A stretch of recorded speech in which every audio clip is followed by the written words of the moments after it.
Bonjour tout le monde, donc je vous retrouve pour une nouvelle vidéo et cette fois-ci ce sera pour une vidéo ATC. Alors le thème de ces ATC c'est l'amitié, je l'ai appelé, c'est une collection que j'ai appelée Friendship, donc c'est voilà en anglais, tout simplement parce que j'avais utilisé des étiquettes avec des mots en anglais. Comme d'habitude, alors avant de commencer, enfin d'aller plus loin, je tenais à remercier tous mes abonnés pour de continuer à me suivre, pour votre fidélité et puis pour les petits mots que vous me laissez à chaque fois en commentaire hein, sur mes vidéos. Voilà, pour moi c'est important. Ça me fait plaisir de voir que voilà, mais vous appréciez mes vidéos. Et voilà, donc en tout cas pour moi c'est un réel plaisir de pouvoir répondre à vos commentaires. Surtout, voilà, n'hésitez pas, je vous encourage à continuer. En tout cas pour moi c'est un plaisir de vous répondre et puis de lire aussi les petits mots que vous pouvez me mettre sur mes vidéos. Voilà, et je souhaitais également souhaiter la bienvenue à toutes les nouvelles abonnées puisque j'en ai eu quelques-unes récemment. Bienvenue à vous et puis voilà, j'espère que mes vidéos vous plairont et puis n'hésitez pas à intervenir si vous avez des questions. Alors, pour revenir sur le thème de ma vidéo, donc mes ATC. Alors, comme d'habitude, hein, ça mesure, alors c'est en inch, parce que c'est plus facile de le dire en inch, c'est du 2,5 sur 3,5. Donc c'est la taille classique hein, des ATC. C'est ce qui vous permet en fait hein, tout simplement de pouvoir les ranger ensuite dans les pochettes qui sont prévues pour les ATC. Alors pour celles qui se poseraient la question, c'est exactement les mêmes pochettes qui sont utilisées par exemple pour les pocket letters. Voilà, donc c'est exactement le même type de pochette. Et pour celles qui se poseraient encore la question et qui ont des enfants, c'est les mêmes pochettes que pour les cartes Pokémon. Voilà. Alors, pour mes ATC, en fait, mon idée c'était aussi de pouvoir éliminer des chutes de papier. Et j'ai regardé un petit peu dans toutes mes chutes et j'ai notamment des bandes, parce qu'en général, quand voilà, j'utilise du papier, je pense qu'on est toutes pareilles, on doit réajuster, etc. Puis on se retrouve avec des bandes de papier. Alors moi, en général, je ne les jette pas, j'ai du mal à jeter, c'est un petit peu mon problème. Et donc je vais garder toujours le moindre bout de papier, je vais le conserver. Et vous allez voir que voilà, je me suis fait violence pour en jeter un certain nombre. Mais voilà, à partir du moment où j'estime que je peux faire un truc avec, je vais le garder et au final je me retrouve avec une quantité de chutes de papier, je vous dis pas. Donc là, l'idée c'était de pouvoir en utiliser un certain nombre. Bien que j'en ai utilisé pas mal, hein, ça a pas, je veux dire par rapport à la tonne de chutes de papier que j'ai, ça n'a pas diminué mon stock de beaucoup. Mais voilà, l'idée c'était aussi de pouvoir vous montrer un petit peu ce qu'on peut faire avec nos chutes de papier. Donc là en fait, mes bandes, j'ai pas au niveau de la largeur de mes bandes, j'ai pas cherché à avoir des choses identiques. Donc là vous pouvez voir que j'utilise des bandes de largeur différentes, des papiers différents aussi, hein. Vous voyez que parfois j'ai des papiers unis, des papiers à motifs. Voilà, il y a pas, je me suis pas imposé de règles par rapport à ça. Vous avez vu, hein, j'utilise ma colle UU je mets ma colle sur mon support de papier et ensuite je viens appliquer mes bandes. Euh, alors au niveau de mes bandes, j'avais commencé à les coller à la verticale. Et puis finalement j'ai décidé de changer le sens. J'en ai collé certaines à l'horizontale, donc là c'est ce que vous voyez me faire sur la TC actuelle. Et ensuite j'ai un petit peu voulu changer et puis je les ai collées de manière oblique. Soit du... J'allais dire... Parce que j'ai utilisé deux sens. Je ne pourrais pas vous expliquer. Je dirais de la droite vers la gauche et de la gauche vers la droite. Je ne sais pas si c'est clair, mais enfin, ce sera plus parlant au niveau des images. Donc voilà, pour le moment, voilà, je colle. Donc là, j'utilise, ah pardon, je vous ai dit de la colle UU, mais en fait, non. C'était, mon double face et voilà, donc je vais vous laisser en musique, pardon, le temps que je finisse. Ah oui, donc juste une précision, j'ai tout mis en accéléré pour la plupart de ma vidéo, il me semble. Parce que sinon la vidéo allait durer plus d'1 heure. Donc là déjà elle dure pas loin d'une demi-heure, donc c'est déjà beaucoup. C'est surtout que en fait comme j'ai un débit internet qui est pas terrible, ça met vraiment longtemps en fait à charger. Donc voilà. Donc et puis c'est aussi assez répétitif, hein, ce que je fais, donc voilà, il n'y avait pas forcément besoin que je mette en vitesse normale, en vitesse accélérée. Vous avez quand même le temps de pouvoir voir un petit peu ce que je fais. Donc voilà, cette petite précision est apportée. Donc désormais, je vous laisse en musique le temps que je finisse de coller mes bandes de papier.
Alors, une fois que j'ai terminé de coller, donc voilà un petit peu le résultat que ça donne.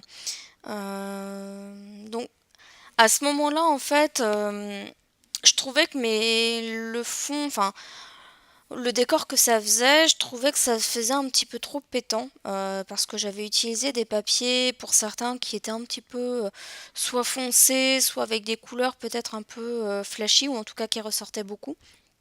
Et donc, je voulais atténuer en fait les couleurs, aussi parce que voilà, j'ai pas cherché à faire des choses, voilà, à m'embêter, à faire des dégradés de couleurs ou etc. J'ai vraiment pris mes bandes de papier comme elles venaient.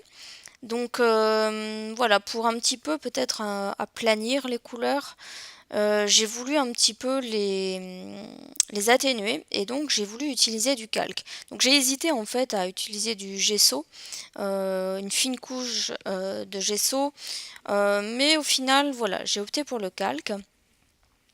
Donc là, vous voyez, j'utilise une feuille A4 de calque et vous voyez que ça rentre. Je vais découper donc des bandes et en fait, je vais m'arranger pour couper des rectangles qui sont légèrement plus grands que mes ATC. Vous allez comprendre pourquoi. Parce qu'effectivement, le calque, le problème qu'on a quand on utilise le calque, c'est quand on le colle. Puisque les marques de colle se voient assez facilement, puisque forcément on voit la colle à travers le calque. Et donc, j'ai eu pour idée d'utiliser des feuilles adhésives. euh, on va dire, ouais, c'est comme si c'était du double face, donc c'est des feuilles A4. Donc là, c'est ce que vous me voyez découper. Et donc, pour être sûr de bien fixer mon calque, en fait, je découpais, donc comme je vous ai dit, mon calque un petit peu plus grand que mon ATC. Et donc je venais fixer mon calque sur la partie adhésive, donc sur une des faces adhésives du double face. Et ensuite, j'enlevais la deuxième couche de protection, donc l'autre face, et je venais mettre donc le calque, donc qui était devenu pour le coup adhésif, sur mon ATC. Alors, si j'avais coupé en fait mon papier calque et mon adhésif à la même dimension que mon ATC, ça aurait été hyper galère en fait à coller, à faire coïncider tous les bords, etc. D'autant plus que il y a un peu d'électricité statique qui rentre en jeu. Et donc la face adhésive, une fois que j'avais rendu mon calque adhésif, en fait la face adhésive avait tendance à, oui, avec de l'électricité statique, à venir tout de suite se coller sur le papier. Donc en faisant des rectangles un petit peu plus grands, on a une marge de manœuvre qui est un petit peu plus grande aussi, dans le sens où si on colle un petit peu le calque de travers, etc., comme le rectangle est un petit peu plus grand, c'est beaucoup plus facile pour ensuite réajuster et on n'a qu'à découper autour.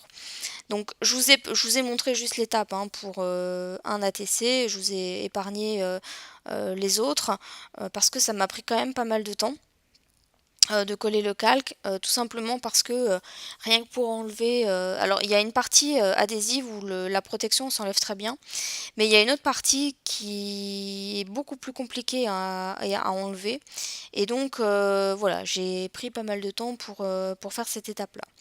Donc vous voyez un petit peu le résultat, ça atténue quand même les couleurs par rapport à ce qu'on avait au départ. Et donc ça me permet aussi de rendre ma décoration un petit peu plus présente par rapport aux bandes de papier qui l'étaient déjà bien aussi auparavant. Alors là on va commencer à faire la décoration. Et donc pour celle-ci, j'ai utilisé différents éléments. Donc vous pouvez voir que j'ai utilisé des boutons en forme de papillon.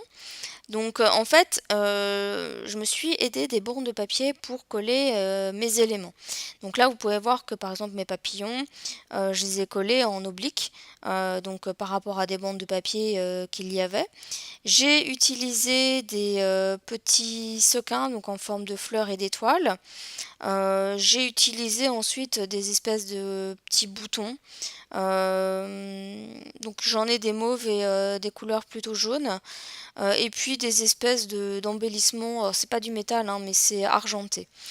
Et ensuite, ce que j'ai fait, donc c'est j'ai pris en fait une planche de mots, donc c'est des collections de planches Me to You. J'en sais pas plus, j'avais trouvé ça chez Noz il y a déjà quelques temps. Et donc là, au départ, je voulais utiliser les petits nounours. Et en fait, c'est des planches qui permettent de mettre en 3D. Mais sauf que les petits nounours c'était un petit peu trop gros par rapport à mes ATC, et puis ça faisait peut-être un petit peu trop d'épaisseur pour un ATC, voilà, je me suis contentée en fait des planches de mots. Donc là vous voyez hein, que c'est ce que je regarde un petit peu lesquels je vais utiliser. Et donc comme je vous le disais tout à l'heure, hein, mes mots sont en anglais, donc c'est pour ça que j'ai intitulé cette collection Friendship. Puisque c'est sur ce thème-là au niveau aussi des étiquettes. Alors les étiquettes quand on les prend sur les planches là comme vous avez juste vu tout à l'heure, en général il faut les redécouper parce qu'il y a toujours vous savez les petites je sais pas comment expliquer ça, mais quand on retire les petites étiquettes comme elles sont attachées, on voit les endroits en fait où on détache, donc du coup moi je repasse toujours un petit coup de ciseau pour que ça soit bien net. Alors vous voyez que là je choisis mes différentes étiquettes. Alors ensuite pour les coller, il y en a certaines que j'ai mis en 3D. Je suis pas sûre de les avoir toutes mis en 3D, j'ai un doute. Mais pour tout ce qui est embellissement, j'ai utilisé de la colle blanche. Donc je me suis pas embêtée à chercher autre chose, hein. Voilà. J'ai donc comme je vous disais de la mousse 3D et de la colle blanche pour coller mes différents éléments.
une fois que j'ai terminé de tout coller, j'ai décidé de faire une bordure noire, donc j'ai hésité aussi à soit utiliser une distress pour ancrer les bords, mais au final, je me suis dit qu'un trait noir en fait ferait ressortir un petit peu mieux le tout. Donc j'ai pris juste un marqueur et bah, vous voyez comment je fais, hein. Je prends une feuille de brouillon en dessous et en fait il suffit juste de passer le crayon le long du bord de l'ATC et vous avez votre bordure qui est faite. Donc ma vidéo va bientôt arriver à sa fin. Donc j'espère que ça vous aura plu et que ça vous aura peut-être donné des idées pour utiliser des chutes de papier. C'est une collection d'ATC que j'ai choisi en fait aussi de proposer à l'échange. Donc il y a déjà une personne qui a eu le privilège d'avoir une des cartes. Donc au pire, je mettrais, enfin au pire, non, je mettrais sur mon blog en fait les cartes qu'il me reste. De mémoire, c'est la numéro 4 ou 5, je crois que j'ai déjà échangé. Euh, donc voilà, en tout cas, si ces cartes vous intéressent, vous pouvez soit me le dire en commentaire, je les mettrai, ou alors je les mettrai aussi sur le groupe ATC en folie, donc sur Facebook. Donc voilà, donc si jamais il y a une des cartes qui vous intéresse, vous n'hésitez pas à me le dire et puis on passera en message privé pour tout ce qui est coordonnées. Donc voilà, donc j'espère que cette vidéo vous aura plu. N'hésitez pas à me dire ce que vous en avez pensé et pour ma part, je vous retrouve bientôt pour une prochaine vidéo. Bye bye!